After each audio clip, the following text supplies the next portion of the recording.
नमस्कार दर्शकों, स्वागत है आपका आप ही के पसंदीदा कार्यक्रम एक मुलाकात में। और इस शो में हर बार हम आपकी मुलाकात एक खास मेहमान से कराते हैं।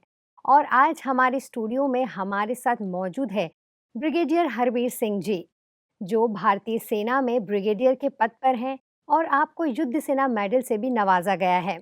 तो चलिए उनका स्वागत करते हैं और बातचीत की शुरुआत करते हैं। सर, आपका बहुत बहुत स्वागत है हमारे कार्यक्रम एक मुलाकात में। थैंक यू सो मच बहन जी, thank you so much, I am honoured. Sir, जैसे आज आप इतने बड़े पद पर हैं, आप भारतीय सेना के ब्रिगेडियर रहे हैं, तो आपकी इस जर्नी के बारे में हमें हमें बताइए कि कैसे आपने ये जर्नी शुरू करी और भारतीय सेना को जॉइन करने के पीछे आपका क्या लक्ष्य रहा? मैंने अगस्त 1990 में कमीशन प्राप्त किया था भारतीय जी, सेना में। जी, और मेरी रेजिमेंट सिकलाइट इन्फेंट्री रेजिमेंट है। जी। और मेरा एक बचपन से एक देशभक्ति की भावना थी और मैं चाहता था कि बड़ा होकर मैं आर्मी को ज्वाइन करूं और देश की सेवा करूं। और मुझे बहुत खुशी है कि मेरे को 34 साल की सेवा के दौरान देश की हर बॉर्डर पर हर स्थिति में सेवा करने का बहुत मौका मिला। और मैं बहुत आभारी हूं भारतीय सेना का कि मेरे को इतना अच्छा मौका भारतीय सेना के द्वारा देश की सेवा करने का मिला। जी, जी। तो सर, सबसे पहले हम कारगिल युद्ध की बात करते हैं, जहाँ पर आपने इतना अहम भूमिका निभाई है। आपको क्या मोटिवेट किया उस टाइम पर जब आपने जिस तरीके के रोल आपने प्ले किया वहाँ पर, जो ऑपरेशंस आपने किए, तो क्या चैलेंजेज़ आए और आपकी क्या माइंडसेट था उस टाइम पर? कारगिल जैसे आपको पता है मई 1999 में हुआ था। जी। और इसमें जो पाकिस्तान ने हमारी कुछ एक जो पोस्ट थी जो हम सर्दियों में वेकेट करते थे, हुँ, पाकिस्तान ने हुँ। आके वो पोस्ट हमारी उन पे कब्जा कर लिया था। जी, और मई में जब हमारी फौजें दोबारा इन पोस्टों को ऑक्यूपाई करने के लिए जाने वाली थी, जी। तो वहाँ पर पाकिस्तानी फौजी बैठे हुए थे। तो मेरी लेह सेक्टर में पोस्टिंग हुई थी मई के महीने में हुँ, 99 में। और 27 ऑफ मई को हुँ। जब हमारे फाइटर एयरक्राफ्ट वगैरह गए थे रेकी करने के लिए कि इन पोस्ट में पाकिस्तानी फौज बैठी हुई है कि कुछ टेररिस्ट बैठे हुए हैं, हुँ, तो हुँ, हमारे हुँ, दो हुँ। एयरक्राफ्ट जो है दुश्मन ने गिरा दिए फायरिंग मिसाइल फायरिंग करके। तो तब ये फिर हमको एहसास हुआ कि ये तो हुँ, कोई हुँ। टेररिस्ट नहीं बैठे हैं, ये तो पाकिस्तानी सेना ने आके हमारी पोस्टों पर कब्जा किया हुआ है। हुँ, हुँ। तो इस दौरान हमारे तुर्तुक सेक्टर के नज़दीक में था और हुँ, तुर्तुक हुँ। में तकरीबन 18 के आसपास हमारी पोस्ट थी हुँ, जो हुँ। दुश्मन ने ऑक्यूपाई किए हुए थे। जी। और इसमें से जब हमारी पार्टियां गई आर्मी की पोस्ट ऑक्यूपाई करने के लिए, हमको हुँ, काफ़ी हुँ। कैजुअलिटीज़ वगैरह हुआ। जी। एक पोस्ट थी जो सबसे ऊंची थी और सबसे उस पर चढ़ाई बहुत डिफिकल्ट थी हुँ, और हुँ। उस पर शायद दुश्मन भी नहीं चढ़ पाया था। हुँ, तो हुँ। भारतीय सेना का ये मकसद था कि उस पोस्ट के ऊपर अगर हम कब्जा कर सकते हैं, जी। तो वहाँ से फिर जो दूसरी पोस्ट है उनको उनके ऊपर ऑपरेशन करके उनको खाली करवाना बड़ा आसान रहेगा। जी, जी। तो इसके लिए एक इन्फेंट्री की एक रेजिमेंट के एक यूनिट को टास्क मिला। हुँ, हुँ, तो हुँ। उनकी पार्टी वहाँ पर जाती है, लेकिन हुँ, हुँ। क्योंकि दुश्मन की काफ़ी प्रेजेंस थी, जो रिज लाइन जिसके साथ से उनको जाना था, जी, तो जी। दुश्मन की काफ़ी फायरिंग हुई और हुँ, हुँ, ये हुँ। उस मिशन में सफलता नहीं हासिल कर पाई। उसके बाद क्योंकि ये हमारे लिए बहुत महत्वपूर्ण चोटी थी, जी। तो फिर एक लद्दाख स्काउट्स की भी एक रेजिमेंट है जिसमें लद्दाखी सोल्जर्स होते हैं। हुँ, हुँ। और ये सोल्जर माउंटेन वॉरफेयर में बहुत एक्सपर्टीज़ रखते हैं क्योंकि वहीं पैदा हुए हैं, तो पहाड़ियों पर बड़ी आसानी से ही ऑपरेट कर सकते हैं। हुँ, तो हुँ। लद्दाख स्काउट को फिर ये टास्क मिला उस जो विषम चोटी थी उसके ऊपर कब्जा करने के लिए। लद्दाख स्काउट ने ट्राई किया, लेकिन वो लद्दाख स्काउट भी उस मिशन में कामयाब नहीं हो पाए। तो फिर एक प्रकार से जब तक इसको हम काफ़ी कब्जा नहीं चैलेंजिंग था। हाँ, इसको कब्जा नहीं करते तब हुँ, तक हुँ। हमारे ऑपरेशन आगे प्रोग्रेस करना बड़ा मुश्किल था, क्योंकि ये सबसे ऊँची चोटी थी और हुँ, हुँ। इससे फिर हम नीचे की तरफ ऑपरेशन आराम से अपने प्रोग्रेस कर सकते थे। तो जब एक प्रकार से ऑपरेशंस में स्टेलमेट आ जाता है, तो फिर भारतीय सेना के हाईएस्ट लेवल पे फिर सोच-विचार होता है कि कैसे भी करके हमको ये पोस्ट ऑक्यूपाई करना पड़ेगा। जी। तो फिर काफ़ी बेस्ट माउंटेनियर्स जो थे अलग-अलग फोर्सेस के, वो इकट्ठे किए गए लेह में। हुँ, और हुँ। उसमें एक जेसीओ था और 10 जवान थे जो एक्सपर्ट हुँ, हुँ। माउंटेनियर्स थे। हुँ, हुँ, हुँ। और क्योंकि मैं यंग था उस टाइम, कैप्टन था, तो मेरे को इस पार्टी का इंचार्ज बनाया हुँ, गया हुँ, और हुँ। हमको ये टास्क मिला हुँ, कि हुँ। तीसरी बार फिर एक भारतीय सेना की तरफ से कोशिश की गई उस विषम चोटी को कब्जा करने के लिए। हुँ, हुँ, हुँ। और इसके लिए हमारा स्टार्ट पॉइंट था तुर्तुक विलेज, जो 10,000 फीट की ऊंचाई पर है। और ये जो चोटी थी इसकी ऊंचाई थी तकरीबन 18,000 फीट। और हम इसका बेस जो था जहाँ से चढ़ाई स्टार्ट होती है वो हुँ। तकरीबन 16,500-17,000 फीट के आसपास था। जी। क्योंकि रास्ते में ऐसा कोई हमारे पास एडमिनिस्ट्रेशन का कोई बंदोबस्त नहीं था, तो हमको पूरा अपना जो सामान जिसकी हमको ज़रूरत पड़नी थी ऑपरेशन के लिए, वो सारा खुद अपने रक्षक में ही लेके चलना था। तो जिसमें शामिल था आपका स्नो इक्विपमेंट, जी। आपका माउंटेनियरिंग इक्विपमेंट, हुँ, हुँ। टेंटेज, हुँ, हुँ। एम्युनिशन, हुँ, हुँ। वेपन, हुँ, हुँ। Kerosene, ration. तो हमारा हर एक रक्षक का वजन तकरीबन 40 केजी के आसपास आप मान के चलिए बन गया था। और हमने चढ़ाई किया तो 3 हमारे स्टेजिंग कैंप थे। एक कैंप था 13,500 फीट की ऊंचाई पर, वहाँ पर एक हॉल्ट। फिर दूसरा था तकरीबन 15,500 की ऊंचाई पर, वहाँ पर हॉल्ट। और तीसरा 17,000 फीट के आसपास, ये जो चोटी थी उसके बेस में, कारगिल युद्ध का। कारगिल युद्ध के दौरान। जी जी। हम रात को चलते थे और दिन में हम अपने एक जगह पर छुपे रहते थे, ताकि दुश्मन जो उन चोटियों के ऊपर दुश्मन की पोस्ट थी वो हमको विजिबल ना हो। ना देख पाए हमको। और फर्स्ट स्टेजिंग कैंप के बाद 13,500 फीट की ऊंचाई पर था, उसके बाद चारों तरफ बर्फ था। और आपको अगर पानी भी पीना है तो आपको केरोसिन निकालना पड़ेगा, स्टोव निकालना पड़ेगा, बर्फ गर्म करनी पड़ेगी, तब आप पानी पी पाएंगे। और बहुत मुश्किल था, माइनस टेम्परेचर था। और बर्फ में ये भी पता नहीं चल रहा था कि कहाँ दुश्मन स्टार्ट होता है, कौन सी पोस्ट दुश्मन ने कैसे पकड़ रखी, क्योंकि हम इस इलाके में नए थे, हम इस इलाके में पहले ऑपरेट नहीं किया था हमने। तो हम तीसरे दिन उस पहाड़ी के बेस पर पहुंच जाते हैं। और जब बेस पर पहुंचते तो सिर्फ चारों तरफ बर्फ ही बर्फ है। तो बर्फ में आप आराम से जो दुश्मन की जो पोस्ट थी उस रिज लाइन्स के ऊपर, वो हमको आसानी से देख पा रहे थे। और हमारे पर फायरिंग स्टार्ट हो जाती है। तो ये फायरिंग थी जो हम उसको स्मॉल आर्म्स फायर बोलते हैं, राइफल, LMG, MMG, इनकी फायरिंग थी। तो ये फायरिंग, इसका जो असर होता है तकरीबन 1500-1600 मीटर तक होता है, उसके आगे ये फायर इतना असरदार नहीं होता है। तो क्योंकि ये जो पोस्ट थी उनका डिस्टेंस हमसे तकरीबन 2 किलोमीटर के आसपास था, तो ये फायर हमारे ऊपर इतना कारगर नहीं था। तो ये फायरिंग हमारे ऊपर तकरीबन 2 घंटा हुआ, फिर फायरिंग रुक जाती है। और इस दौरान हम टेंट वेंट हम लगाते हैं। तो शाम को हमारे ऊपर फिर फायरिंग स्टार्ट हो जाती है तकरीबन 4 साढ़े 4 बजे। और ये फायरिंग है दुश्मन की आर्टिलरी फायरिंग, जिसको गोला भी बोलते हैं आम भाषा में। तो दुश्मन ने हमारे ऊपर गोले जो है वो फायर करना स्टार्ट कर दिया। और पहला गोला हमसे 800 मीटर पीछे गिरा। और गोला जो होता है इसमें जब ये गिरता है तो इसमें से स्प्लिंटर्स निकलते हैं। और तकरीबन 150 मीटर का जो इलाका है उसमें कोई भी अगर इंसान है या कोई फौजी है तो उसको खत्म कर सकता है। उसमें से काफी स्प्लिंटर एक प्रकार के गोली जैसे होते हैं, और वो हजारों की तादाद में निकलते हैं एक गोले के अंदर से। काफी डेंजरस सिचुएशन थी मतलब। यस। एंड फिर एक गोला हमारे 800 मीटर पीछे गिरा, दूसरा हमसे 600 मीटर आगे गिरा। और इस प्रकार हमारे आसपास गोले गिरने लगे। और वहां पर कहीं ऐसे छुपने की कोई जगह नहीं थी जहां पर आप कवरलेस को, जहां पर आप भाग सको। तो आपको तो वहीं रहना है आप, क्योंकि बर्फ में कहीं ऐसी कोई जगह थी नहीं जहां पर आप छुप सकें। तो एक प्रकार से सबको ये भय साफ नजर आ रहा था, सब जितने भी टीम मेंबर्स थे। और कुछ एक जो थोड़े कमजोर दिल वाले थे उनको देखा मैंने, चेहरा एक प्रकार से सफेद चेहरा उनका हो गया था, जैसे मौत को सामने देख रहे। हाँ, तो मैंने सुना बहुत था कि मौत के सामने चेहरा सफेद हो जाता है। ये फर्स्ट टाइम मैंने एक्सपीरियंस किया। और सभी जिस गॉड में बिलीव करते हैं, हर अपने गॉड को बड़ी शिद्दत से उस टाइम पर याद कर रहा था, क्योंकि उसके अलावा आपके पास कोई चारा नहीं था। तो इसी दौरान जब फायरिंग चल रही होती है तो फिर लास्ट लाइट हो जाती है, सनसेट, और ये फायरिंग थोड़ी देर के लिए रुक जाती है, क्योंकि दुश्मन जो हमको देख रहा था, जो हमारे पर फायर डायरेक्ट कर रहा था, क्योंकि रात के टाइम पर हमारी जो लोकेशन थी वो विजिबल नहीं थी सनसेट के बाद। तो जब हम नीचे से चले थे तो हमारा ये मकसद था कि हम राशन हमने कम से कम लिया था, क्योंकि वजन बहुत हो गया था। और बाकी जो जरूरी चीजें थी, स्नो इक्विपमेंट, टेंटेज, केरोसिन, ये बहुत जरूरी था, एम्युनिशन, वेपन। तो राशन को हमने लास्ट प्रायोरिटी रखा हुआ था कि राशन थोड़ा सा लेके चलेंगे, और जब हम पहुंच जाते हैं फिर हम राशन का एक लिंक करेंगे नीचे से, फिर राशन लेके आएंगे। तो रात को तकरीबन 7 बजे के आसपास हमने फिर एक लिंक के लिए नीचे पार्टी भेजा, 5-6 जवान का। और क्योंकि दुश्मन जो पोस्टों पर था ऊपर रिज लाइन के ऊपर, उसने हमारी जो प्रेजेंस वहां पर, पूरे दुश्मन को पता चल गई थी कि वो हिंदुस्तानी फौज की कोई टुकड़ी यहाँ पर आई है। तो दुश्मन पूरा अलर्ट हो चुका था। और जब भी हमारी पार्टी, दुश्मन के पास नाइट विजन डिवाइसेस होती हैं जिसमें हम रात को आज साफ देख सकते हैं, हमारे पास भी होती हैं। तो जब भी हमारी पार्टी राशन लिंक के लिए नीचे जा रही थी तो दुश्मन NVD से उनको देख सकता था और उनके ऊपर फायरिंग करना स्टार्ट कर दिया। तो जैसे कि क्रॉलिंग करके आगे बढ़े ये जवान, फिर दूसरी पोस्ट के सामने गए, वहां से फिर फायरिंग आ गया। वहां से कैसे जैसे तैसे क्रॉलिंग करके बढ़े, तीसरी पोस्ट के सामने गए, वहां से फिर फायर आ गया। तो इनको पता चला कि ये तो बहुत एक विषम स्थिति है और दुश्मन पूरा अलर्ट हो चुका है, और आगे लिंक करना पॉसिबल नहीं है, शायद जान माल का नुकसान हो सकता है। तो ये लिंक पार्टी हमारी वापस आ जाती है।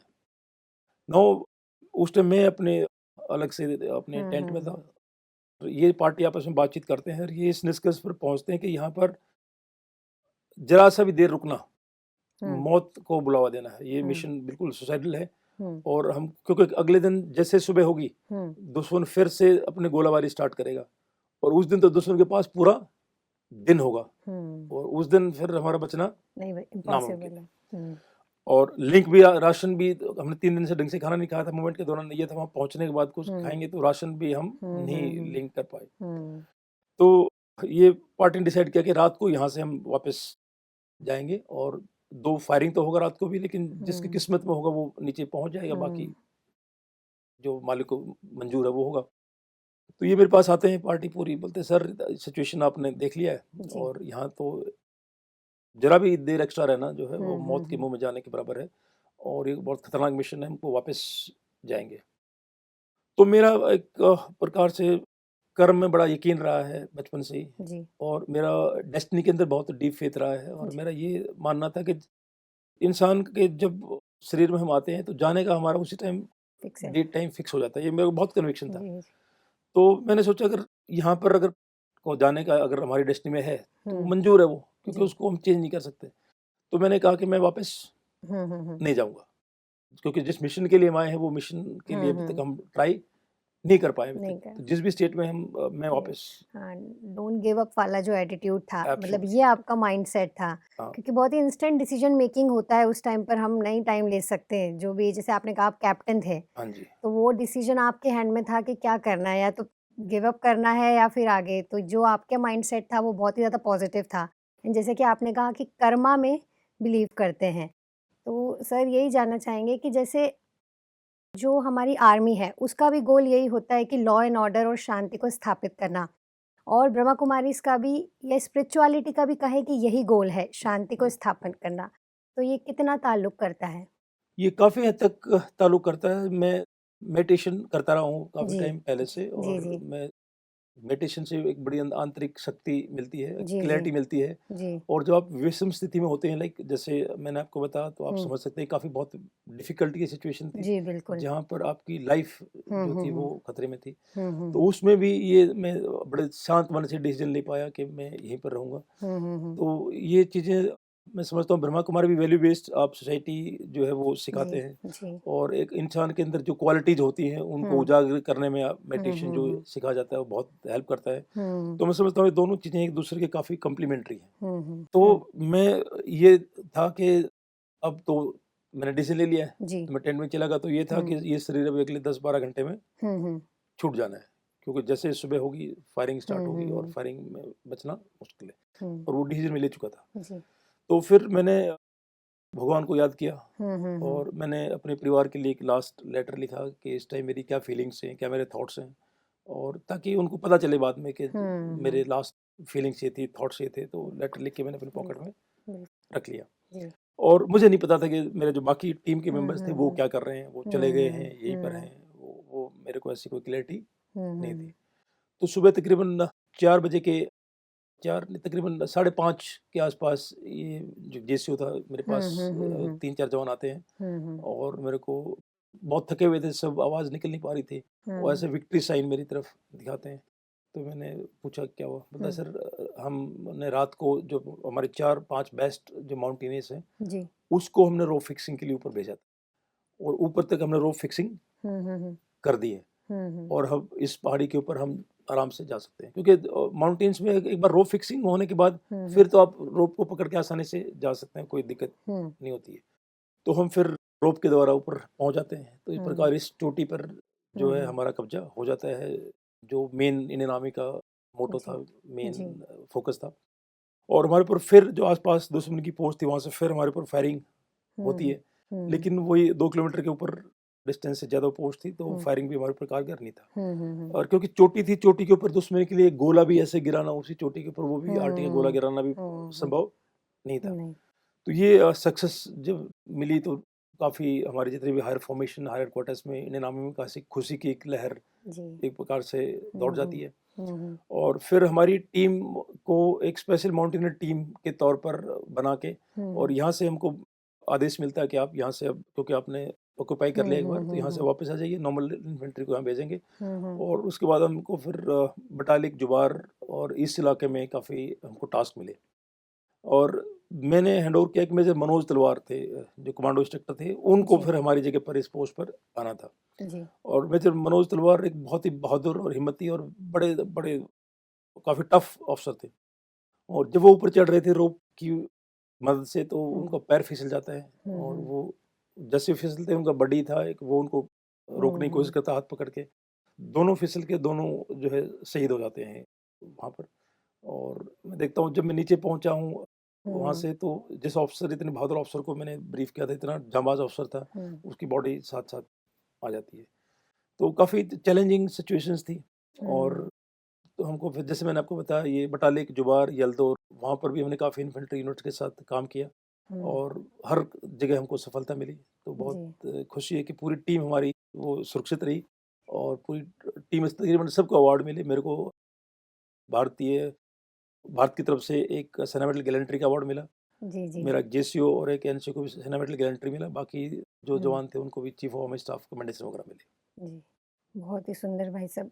हम लोग इमेजिन नहीं कर सकते यहाँ बैठ कर के कि वहाँ हमारे देश के सेना के जवान किस तरीके से चैलेंजेस हुँ, फेस कर रहे हैं, क्योंकि उनकी भी फैमिलीज़ होती हैं, उनकी या भी लाइफ है। इतने सैक्रिफाइस आप लोगों ने किए हैं, उसके लिए आप लोगों का जितना हम लोग धन्यवाद करें उतना कम है। Thank you. तो सर, जैसे हमें पता है कि आप जैसे आपने बताया कि आप मेडिटेशन प्रैक्टिस करते हैं, राजयोग ध्यान आप करते हैं, और हमें आपने जैसे पुलवामा अटैक के दौरान भी जो ऑपरेशंस किए थे, और सियाचिन में भी आपने कई टेन्योर्स किए हैं। तो सर, वहाँ पर इस मेडिटेशन ने और राजयोग ध्यान ने आपको कितनी हेल्प की? देखो, ये जो राज योगा मेडिटेशन में 27 साल से मैं कर रहा हूँ, और जी, इससे क्या है, आपके माइंड के अंदर एक बहुत स्ट्रेंथ आती है, क्लैरिटी आती है। जी। और जब भी आप किसी की डिफिकल्ट सिचुएशन में होते हो, तो अंदर एक बहुत ठहराव आपको महसूस होता है।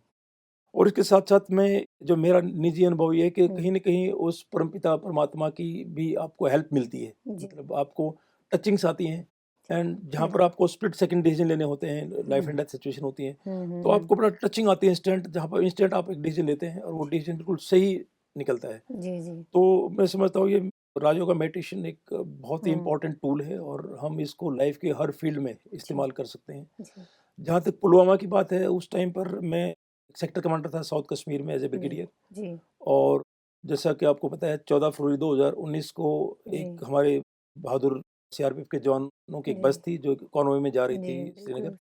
और आतंकवादियों ने एक कार उसके साथ टकरा के हुँ, जो हुँ, हुँ। पूरे हमारे 42 सीआरपीएफ के जवान उसमें शहीद हो जाते हैं। जी, तो इस ऑपरेशन को प्लान करने में हमको सूचना मिली कि तकरीबन 5 के आसपास, 4 से 5 जो है आतंकवादी पाकिस्तान के, वो इन्वॉल्व थे प्लानिंग में। हुँ, हुँ। और फिर सारी इंटेलिजेंसियाँ एक्टिवेट हो जाती हैं, और इन आतंकवादियों की जो है सूचना के लिए हर हर इंटेलिजेंसी एक्टिवेट जी, हो जाती है।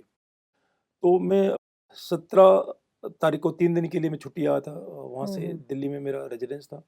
और जब मैं 18 तारीख को मैं सुबह उठता हूँ, तो देखा मेरे फ़ोन में काफ़ी मिस्ड कॉल और मैसेजेस थे। जी, तो मैंने देखा, तो फिर पढ़ा, तो पता चला कि इन आतंकवादियों की उनको रात को खबर मिल गई थी, और एक पिंगलाना गाँव है हुँ, हुँ, पुलवामा के साथ में, हुँ, जो हुँ। मेरे सेक्टर के नीचे आता था। जी, उसमें ये आतंकवादी थे। रात को हमने ऑपरेशन लॉन्च किया था, जी। और इसमें हमारा एक मेजर ढोंडियाल, वो शहीद हो गए हैं, हुँ, हुँ, और हुँ। 3 हमारे जवान शहीद हो गए हैं। और अभी तक आतंकवादियों का कोई खबर हुँ, नहीं थी हुँ, हुँ। कहाँ पर हैं वो, और हुँ, हम हुँ, हुँ। हमारी 4 हुँ, कैजुअल्टी हो गई हुँ, हैं। हुँ। तो जब ये मुझे पता चला, तो काफ़ी मेरे को खराब लगा। मैं अपने हर अफ़सर, जवान, जेसीओ को मैं ऐसे हुँ, ट्रीट हुँ। करता हूँ जैसे मेरे एक फैमिली के मेंबर हैं वो। और ये हमारा आर्मी में कल्चर है, हम एक फैमिली, एक बड़ी फैमिली बिल्कुल, है ये। बिल्कुल। तो मैं सोचा मेरे को वापस जाना चाहिए, और मेरे को इन शहीदों की जो यूनिट है, उस यूनिट के साथ जाके खड़ा होना चाहिए, ताकि हुँ, उनको हुँ। थोड़ा हिम्मत और मिले। हुँ, हुँ, हुँ, हुँ। तो मैं अपनी छुट्टी कैंसल करके, और मैं नेक्स्ट फ्लाइट जो थी दिल्ली से पकड़ के वापस श्रीनगर पहुंच जाता हूँ। जी। तो मैं श्रीनगर तकरीबन 1 डेढ़ बजे के आसपास पहुंचता हूँ, और वहाँ हुँ, पता चलता है कि ऑपरेशन अभी ऑन है। तो वहाँ ओके। से मैं सीधा फिर जहाँ ऑपरेशन चल रहा था, हुँ, ऑपरेशन हुँ। साइट पर मैं जाता हूँ। हुँ, हुँ। तो वहाँ मुझे बताया गया कि 4 आतंकवादी जो है उनको हुँ, हमने न्यूट्रलाइज़ कर दिया है, और हुँ, हुँ, हुँ। 5वां जो आतंकवादी था उसकी खोज हुँ, चल रही हुँ। थी। जी, और मैं इस दौरान मैंने सोचा, जो रात को हमारी कैजुअल्टी हुई मेजर ढूंढियाल की और 3 जवानों जी, की, मैं जी, मेरे को देखना चाहिए वो जगह जी, कि कैसे वो हुआ और क्या हमसे गलती हुई। तो मैं जी, उस जगह को जाके वो जी। पूरा सीन रिकंस्ट्रक्ट करने के लिए मैं जाता हूँ। हुँ, हुँ, तो हुँ, मुझे हुँ। बताया गया, इस घर के इस किसी फायर आया था, यहाँ से फायर आया था, ब्लड था काफ़ी, हमें जो ढूंढियाल यहाँ थे, बाकी जवान हुँ, ऐसे थे। हुँ, हुँ। तो जब ये पूरा सीन समझने के बाद फिर मैं वापस आता हूँ। जी। तो जब मैं वापस आता हूँ तो एक छोटी गली से एक बड़ी गली बनती है, उसमें जब जैसे हम आते हैं तो तकरीबन 8 मीटर दूर एक ट्रॉली के नीचे एक टेररिस्ट छुपा हुआ था, 5वां टेररिस्ट ये था। ओह! और ये हमारी पार्टी को एक्सपेक्ट नहीं कर रहा था, हम तो वैसे ही उस हुँ, जगह हुँ, से हुँ। आगे, बिकॉज़ बाकी पार्टी तो उसको पता था कहाँ-कहाँ डिप्लॉयड है। हुँ, हुँ, तो हुँ। जैसे हमने देखा उसने अपनी एके उठाई और हमारे ऊपर पूरा फायरिंग करना स्टार्ट कर दिया। ओह! तो 32 गोलियाँ होती हैं एक मैगज़ीन में, उसमें पूरा मैगज़ीन हमारी पार्टी की तरफ करके फायर कर दिया। जी। तो काफ़ी डिफ़िकल्ट मोमेंट था, मतलब आपके हुँ, 8 मीटर हुँ। दूर से गोलियाँ हुँ, हुँ, आ रही हुँ। हैं आपके ऊपर। तो इस गोलीबारी में एक हमारा पीछे की तरफ जो सीआरपीएफ और पुलिस की हुँ, हुँ। डिप्लॉयमेंट था, हुँ, हुँ, जो हुँ। कि लोकल्स अंदर आके ऑपरेशन के साथ इंटरफेयर ना करें, तो एक कॉर्डन बोलते हैं उसको, आउटर कॉर्डन। हुँ। उसमें एक डीआईजी थे आईपीएस अमित कुमार जेकेपी के, उनको पेट में गोली लगी, आर-पार निकल गई। उनका एक सब इंस्पेक्टर था, उसके माथे में गोली लगी और वो वहीं पर शहीद हो जाता है। हाँ जी। मेरा एक मेजर था, मेजर के दोनों थाइज़ में गोलियों के बर्स्ट लगते हैं, उसकी थाई कट जाती है, वो गिर जाता है। मेरा एक प्रोटेक्शन, जो मेरा साथ प्रोटेक्शन चल रहा था, उसके एक गोली लगती है थाई में। तो इतनी इंजरी हो जाती है उस टेररिस्ट को, तो हमने उसी टाइम न्यूट्रलाइज़ हुँ, कर हुँ। दिया था। हुँ। फिर तुरंत हमने हेडक्वार्टर को सूचित किया और वहाँ से हेलीकॉप्टर वगैरह, जब ऑपरेशन चल रहा हो तो हेलीकॉप्टर रेडी होते हैं। हुँ, तो हुँ। तुरंत हमने सूचना दिया, हेलीकॉप्टर 5 मिनट में हेलीकॉप्टर आ गया अच्छा। और पूरी पार्टी को हमने फिर हेलीकॉप्टर में डाल के ट्रीटमेंट के लिए हॉस्पिटल में, जो हुँ, आर्मी का हुँ, हॉस्पिटल है, हुँ। उसमें भेज दिया। इसके बाद मेरे को महसूस हुआ कि मेरे को भी शायद टाँग में कुछ अजीब-सी सेंसेशन एक चल रही है। जी। तो जैसे मैंने अपना ट्राउज़र ऊपर करके देखा तो मेरी भी गोली टाँग में गोली। आर-पार निकली हुई थी और जैसे पाइप से खून निकलता, दोनों तरफ से ऐसे खून नीचे नीचे की तरफ निकल रहा था, पूरा जूते में खून भर चुका था। फिर मैं भी हॉस्पिटलाइज़ हुआ, 3-4 महीने में हॉस्पिटलाइज़ रहा, उसके बाद ठीक हुआ। इसमें एक चीज़ मैं कहना चाहूँगा, कैसे आप राजयोग मेडिटेशन हेल्प करता है और गॉड कैसे सेव कैनोपी करते आपके हैं। साथ है, कैसे वो करता है। मेरा जो लोकेशन था वो टेरेस के सबसे नज़दीक था, 8 मीटर पे, और मैंने कुछ भी कम्बैट, जी। लाइक नॉर्मल जितने भी ऑपरेशन में बाकी जो जवान थे सब, जी। सिर्फ़ मेरे को छोड़ के सब ने बुलेट प्रूफ पटका पहना हुआ था, बुलेट प्रूफ जैकेट पहनी हुई थी। तो सब ने पूरा जो ऑपरेशन के लिए तैयारी के साथ थे। मैं नॉर्मल सिविल ड्रेस में था, मतलब मेरे को कहीं भी गोली लग सकती थी। लेकिन मेरे को गोली, पैर पे लगी हाँ, सबसे कम जो इंजरी थी वो हुई। इंजरी थी। तो मैं सोचता हूँ ये भगवान का जी, विधान है कि बिल्कुल। जिसको उसने प्रोटेक्ट करना है, उसको हर किसी भी कंडीशन में प्रोटेक्ट कर लेते जी। हैं। तो ये पुलवामा के दौरान बहुत था। जी, सर हम लोग इमेजिन भी नहीं कर सकते हैं कि आप लोगों ने वहाँ क्या फ़ेस किया होगा। सो सर जैसे आपकी इंडियन आर्मी है और ब्रह्मा कुमारीज़ की स्पिरिचुअल आर्मी है। यहाँ भी आपने देखा होगा यहाँ की लाइफ़स्टाइल एक डिसिप्लिन हम लोग फ़ॉलो करते हैं। तो ये कितना आप आर्मी से मैच होता है और यहाँ की स्पिरिचुअल आर्मी से मिलकर आपको कैसा लगा? ये काफ़ी मैच होता है, मैं कहूँगा। जैसे हमारा एक होता है हेडक्वार्टर, आर्मी हेडक्वार्टर है, फिर नीचे उसकी हुँ, कमांड होती है, फिर कोर होती है, फिर डिवीज़न होती है। जी, तो आपका भी ये एक हेडक्वार्टर है, जी। इसके नीचे ज़ोन्स होते हैं, हुँ, हुँ, फिर हुँ। सब ज़ोन्स होते हैं, फिर हुँ, हुँ, सब-सब ज़ोन्स होते हैं। हुँ। फिर आपकी भी दिनचर्या पूरी डिसिप्लिन जी, वाली है। जी, यहाँ पर सुबह 4 बजे, मेरे को बता के 4 बजे उठते हैं सब, जी, और जितने भी काम होते हैं वो सब एक बड़े अच्छे तंत्र के तहत होते हैं, बड़े अच्छे डिसिप्लिन के अंदर होते हैं, जी, जी। जिसमें आप लोगों को ज़्यादा हुक्म देने की ज़रूरत नहीं पड़ती है। हर हुँ, एक को अपना टास्क पता है, वो अपना काम कर रहा है। तो आर्मी भी इसी प्रकार से काम करती है, हमको भी हर चीज़ के लिए हुक्म देने की हमको ज़रूरत नहीं होती। हमारा बैटल प्रोसीजर बोलते हैं। जी। तो बैटल प्रोसीजर वही होता है कि जिसको जो काम करना है वो अपना काम अपना-अपना कर रहा है। तो मैं समझता हूँ काफ़ी बहुत दोनों में सिमिलरिटी है। और आर्मी के अंदर भी हम रिलीजन को बहुत मानते हैं। जो हमारे जितने भी युद्ध घोष हैं, जी। हनुमान का हो प्यारे, राजपूत रेजिमेंट का युद्ध घोष है। हुँ। जो बोले सो निहाल, वो मेरी रेजिमेंट का उद्घोष जी, है। जी, जी। दुर्गा माता की जय हुँ, एक हुँ, हुँ। रेजिमेंट का उद्घोष है। तो हम हमारे भी हर मंदिर, मस्जिद, गुरुद्वारा, ये हर एक यूनिट में होता है। जब हम हुँ, वॉर के लिए जाते हैं तो हम पूरा वहाँ पर भगवान को एक प्रकार से नमन करके, भगवान का आशीर्वाद लेकर फिर जी, हम लड़ाई के लिए जाते हैं। तो जी। यहाँ पर भी आप परमात्मा के साथ जुड़ने का वो एक हुँ, तरीका सिखाते हैं। तो मैं जी। समझता हूँ काफ़ी समानताएँ हैं दोनों चीज़ों में। हुँ। आप ब्रह्मा कुमारीज़ के सिक्योरिटी सर्विस विंग की कॉन्फ्रेंस को अटेंड करने आए हैं, तो उस कॉन्फ्रेंस का सर कोई एक्सपीरियंस आपको क्या बात अच्छी लगी? मैं इस कॉन्फ्रेंस में पहले भी आता रहा हूँ और ये जी। कॉन्फ्रेंस एक हर बार एक रिचार्ज महसूस होता है, जैसे एक हुँ, हुँ। आपके अंदर एक नई आध्यात्मिक ऊर्जा आपके अंदर आ गई है। जी। और जो जिसमें जितने भी लेक्चर्स होते हैं वो बड़े बड़े हुँ, अच्छे लेक्चर होते हैं, जिसमें हमको हुँ, आत्मा का ज्ञान दिया जाता है, हुँ, परमपिता हुँ, परमात्मा का ज्ञान दिया जाता है। हुँ, हुँ। सुबह 4 बजे फिर अमृत वेला मेडिटेशन सिखाया जाता है जी। और 4 दिन में ही हमको काफ़ी एक प्रकार से ऐसा लगता है कि एक ऊर्जा हमारे अंदर भर गई है। चार्जिंग हो एक गई। चार रिचार्ज एक प्रकार से हो जाते हैं, बिल्कुल। तो एक बड़ा बड़ा हुँ। शानदार और बहुत अच्छा अनुभव रहा है ये। जी, जी। सर, इस समय आप ब्रह्मा कुमारीज़ के हेडक्वार्टर के गॉलीवुड स्टूडियो में मौजूद हैं, तो यहाँ से हमारे दर्शकों के लिए एक मैसेज आपकी ओर से। मैं यही मैसेज देना चाहूँगा कि आज अगर आपको सच्चा सुख, सच्ची शांति, जी। वो एक प्रकार से आत्म सशक्त होना है, तो आप राजयोगा मेडिटेशन सीखिए। राजयोगा मेडिटेशन एक ऐसी विधि है, जो आप हर एक आत्मा के अंदर बहुत बहुत ताकत होती है, पीस होती है, उसके अंदर नॉलेज होता है, हुँ। प्योरिटी होती है, हुँ, ब्लिस हुँ। होता है। हुँ, हुँ। ये एक यहाँ का जो राजयोगा मेडिटेशन है, वो सारी क्वालिटीज़ जो हैं सोल की, उनको सबको उभरने में आपकी हेल्प करता है और जब ये क्वालिटी उभरती हैं, हुँ, हुँ। उसके लिए बाद फिर आपकी लाइफ बहुत आसान हो जाती है, जिस भी फ़ील्ड में है, हुँ, लाइफ हुँ। आपके लिए एक सेलिब्रेशन बन जाती है। तो आप मैं कहूँगा सभी दर्शकों को कि हुँ। राजयोगा मेडिटेशन उनको सीखना चाहिए जी। और शायद हर सिटी में आपके सेंटर्स हैं। हुँ, हुँ।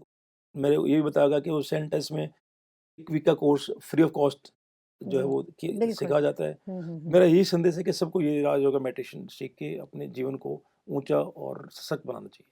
ठीक है सर, आपका बहुत-बहुत शुक्रिया, अपना ये कीमती वक़्त आपने हमें दिया और इतने सुंदर अनुभव हमारे दर्शकों के साथ आपने साझा किए।